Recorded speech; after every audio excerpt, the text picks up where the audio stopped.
had my wildest adventure yet in Kenya. There's so much to see and do, we're going to be here for 2 whole episodes. We'll sail over the vast Serengeti plains in a hot air balloon and go on a safari in the Masai Mara.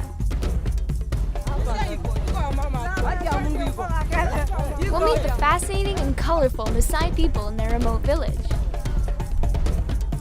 Yes, I tell you, this is a money charge for you. It's for public school for me. You get me? A little, sort of, yeah.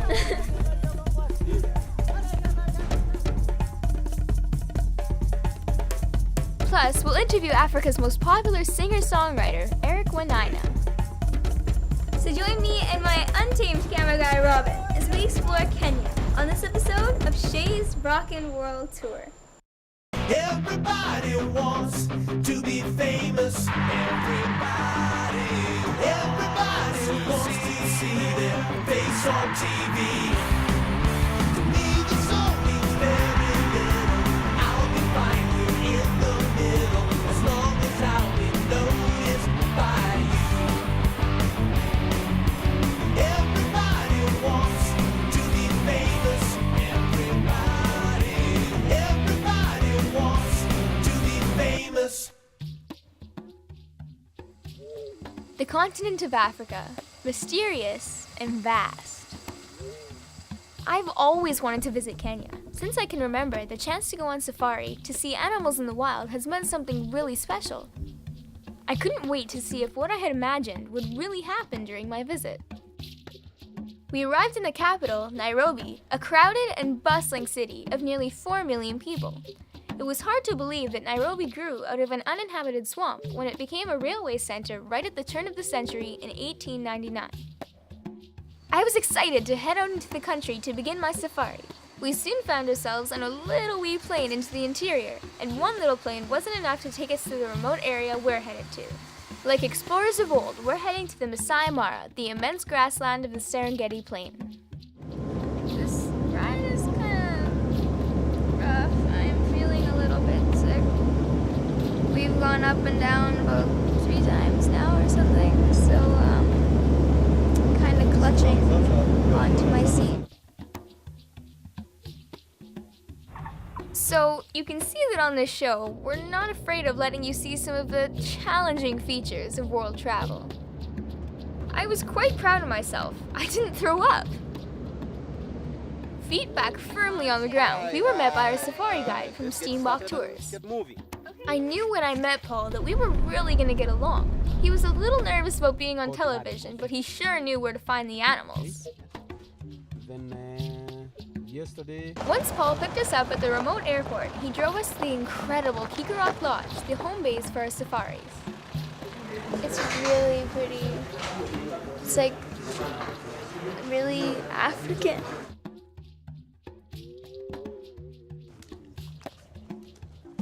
It's the oldest of the half-dozen or so lodges which serve foreign tourists, animal researchers, and TV crews. It looks like a quiet, peaceful place, but there's a lot more going on around here than you can spot right away. You're running like a girl. While we're on safari, we're staying at the Kikarok Lodge. The neat thing about this place is that there's no fences, so wild animals can wander through anytime they want. Another cool thing is there's tons of resident hippos right there. Come on, let's go check it out. Just a little ways down from the main lodge, there's an observation platform that extends right into the wild, and right next to it is a hippo pond. Oh, he's so cute! Apparently they're like one of the most dangerous animals in the world. I'm sure that's why we're all far away, but you don't really get the sense of how big they are from this far away, so maybe later we'll see some more. Boy, they look really huge from here. How would they look underwater? The boardwalk keeps us up and out of the tall grass, away from lines and stuff that can be passing through the area. But some of the more ambitious wildlife feel comfortable sharing the sidewalk.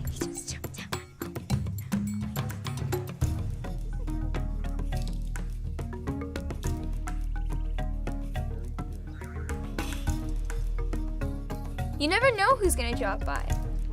This troop of baboons wandered through like they own the place. Now, that's not something you see every day. We'll find out why you have to be careful to stay in your safari van, and we'll visit with Eric Wainaina when Shea's Rockin World Tour returns.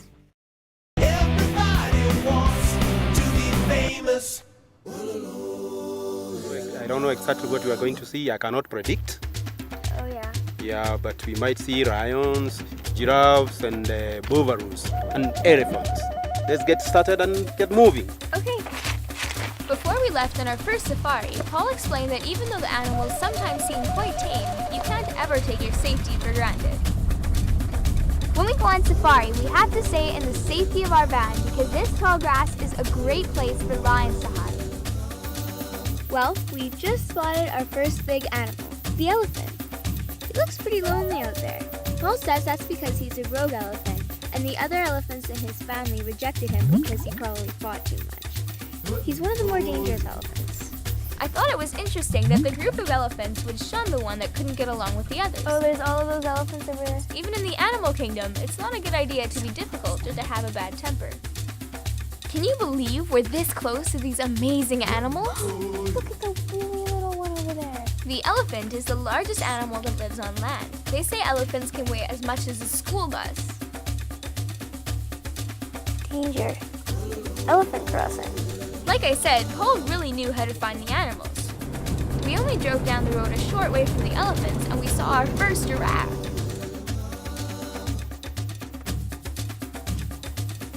These are odd-looking animals, right?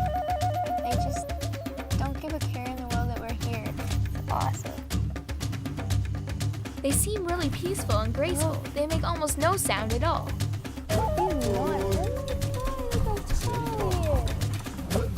But giraffes will protect themselves and their babies, and they've been known to kill a lion by kicking with their front legs.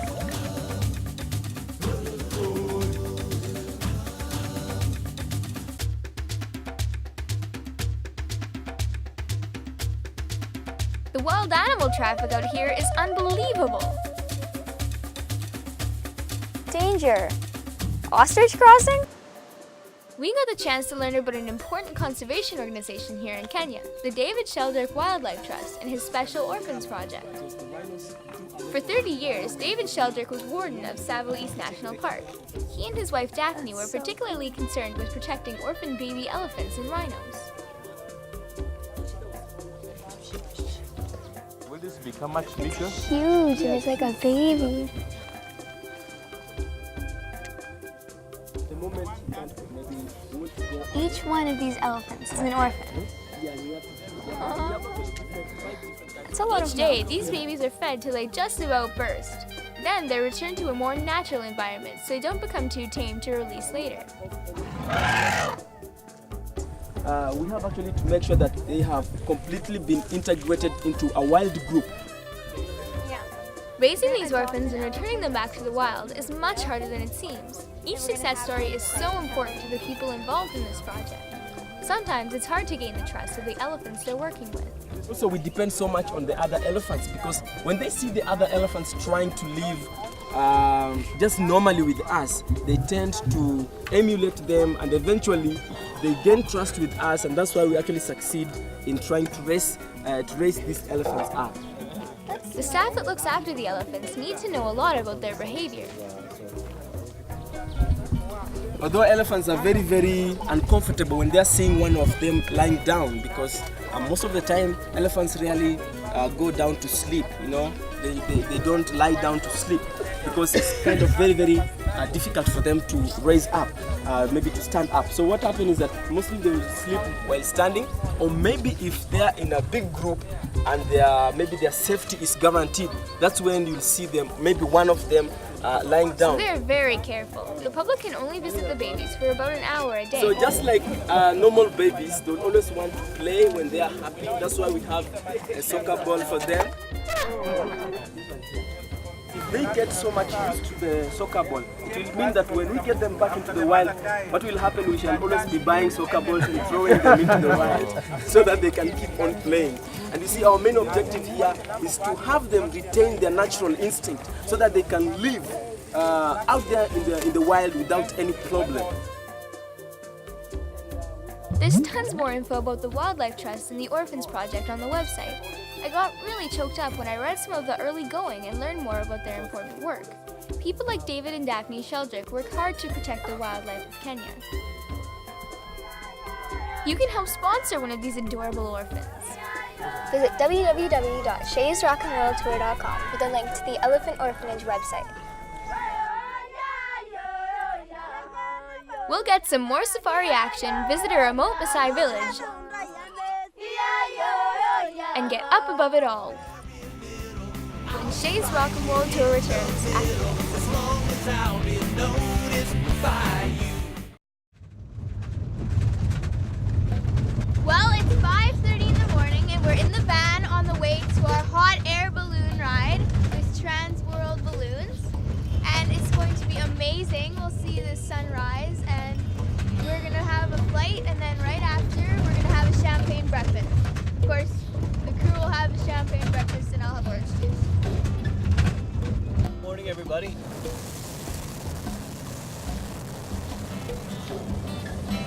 Balloon flights are best made early in the morning before the ground has a chance to heat up and the winds get going.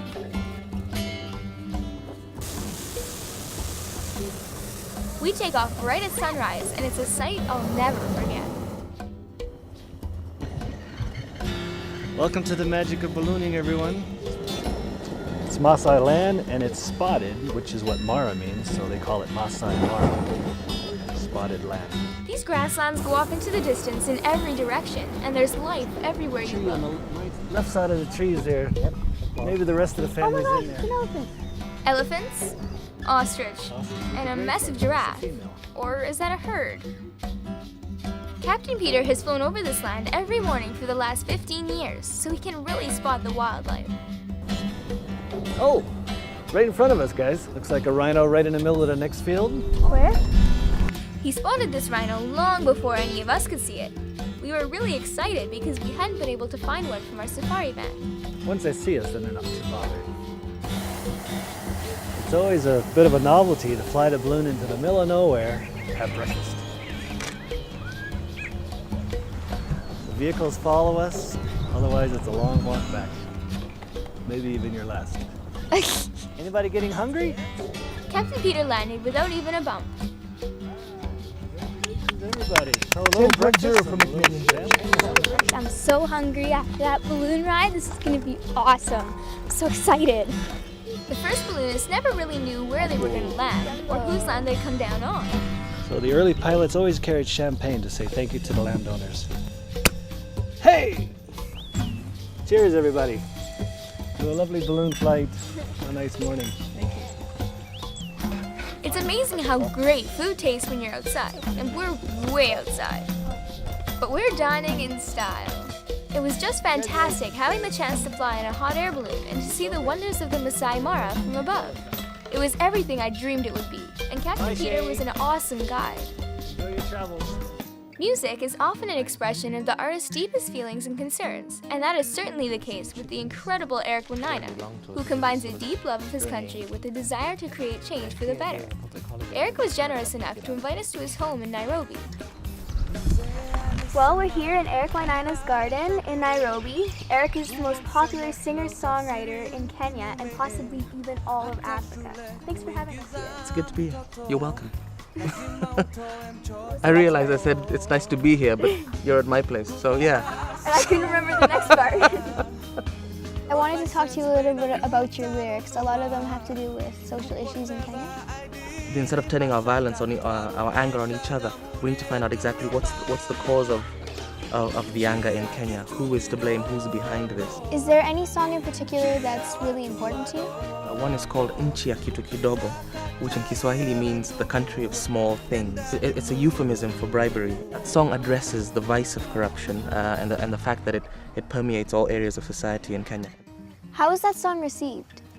It was received very well by Kenyans, but very badly by the government. I think the song came at a very important time for Kenya, and I'm honored to have been part of it. Do you have more songs like that in mind, and do you think you can be the guy to make that change through your music? As a musician who sort of committed myself to social issues, I do have a couple more like that. As artists, we have an opportunity in Kenya to address these issues without being worried about being thrown into jail.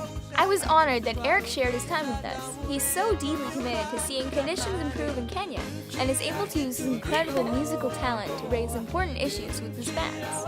You can find out more about Eric and his music at www.ericwainaina.net, and of course, you can always check out Shea's rockandrolltour.com. Everybody wants to be famous. From our lodge in the Masai Mara, we took a long drive to a remote Masai village. The Masai people have been the most successful in resisting the change of the modern world. They are nomadic people and exist largely by raising cattle. One of the most distinctive things about the Masai is their red flowing My name is robes. Francis. I'm son of the chief. This was definitely not your average tourist stop, but this particular village invites tourists to visit because they are proud of their traditional ways and, Francis explained, the money they receive is helping them build a school. It's for public school for children. I did go school because of you. Are you getting me? A little, sort of, yeah. I sometimes had a little trouble understanding everything Francis said, but I liked how friendly and happy he was. You could see he really enjoyed introducing us to his culture. The men gave us a demonstration of a traditional dance, and it was great when they put the lion skin on my producer and the crew. For once, it's not just me who gets singled out for such honors. But I guess it couldn't last forever.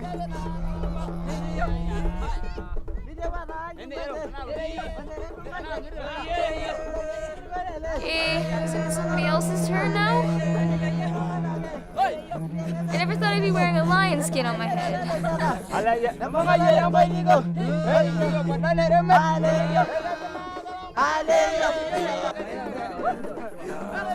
This dance is usually reserved just for the men, so Robin got in there and showed us his stuff. Maybe it was because I was wearing my Kenya t-shirt in traditional Masai red, they invited me to try.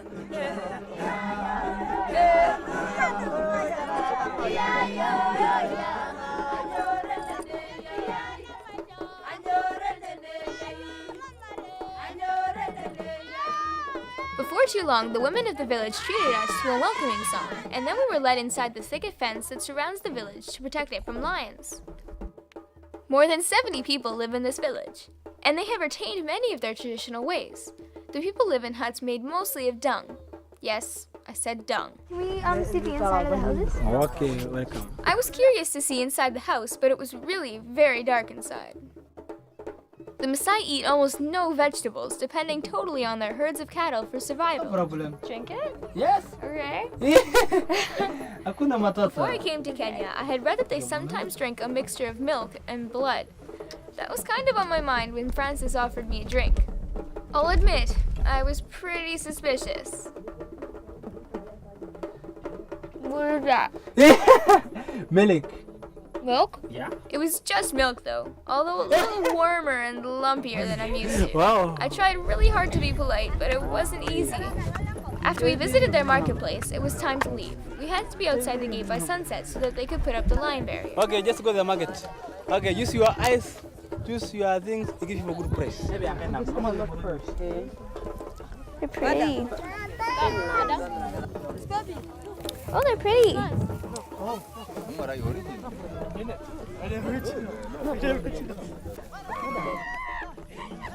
Although they did make Unky Duck, our other camera guy, an attractive offer to stay. We give you one wife and one house, small property, we live here. Can I dance with the gang? No problem. Hakuna matata. We'll talk a little later. It was a pretty good offer, and I think he was tempted to take Francis up on it. Then, when we were leaving, Francis gave us his mobile phone number. That surprised me some, but I guess some modernization is inevitable. See you next time. Yeah. Bye-bye. I'll have to text him my thanks when we get home. Join us next time on part 2 of our Kenyan adventure. It's about 70 years old. Built by a chap who made his money in toffee, and then came out to Kenya, presumably in his kilt, and built what is an old Scottish manor house, really, in the middle of nowhere. We'll visit this incredible Scottish manor house on the outskirts of Nairobi and learn why it's called Giraffe Manor.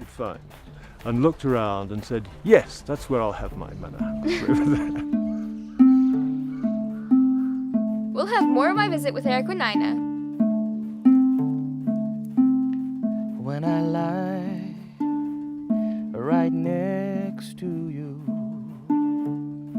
Under the silver moon, I must close. Go on one last safari,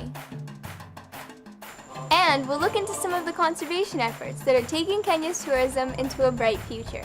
I'd like to thank George and Paul from Steambox Safaris, and of course, Eric Wainaina.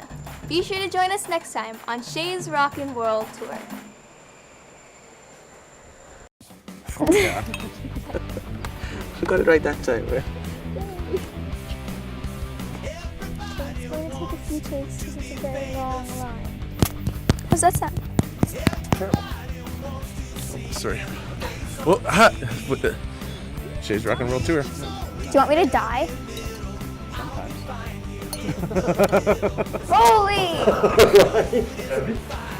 Very, you try.